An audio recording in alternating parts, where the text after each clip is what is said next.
যারা সেনাবাহিনী আমাদের জন্য লড়াই করছেন, মাতৃভূমি রক্ষা করছেন, সকলের পক্ষ থেকে আজ যে বিশ্বকবি কবিগুরু রবীন্দ্রনাথ ঠাকুরের এই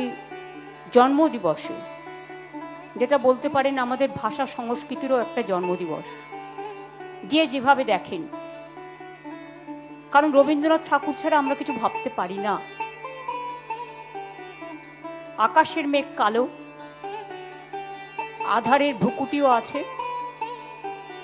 তাই সময় নষ্ট না করে কথা নিশ্চয়ই বলবো, আমাদের সকাল, আমাদের বিকেল, আমাদের সন্ধ্যা, আমাদের নিশীথ রাত,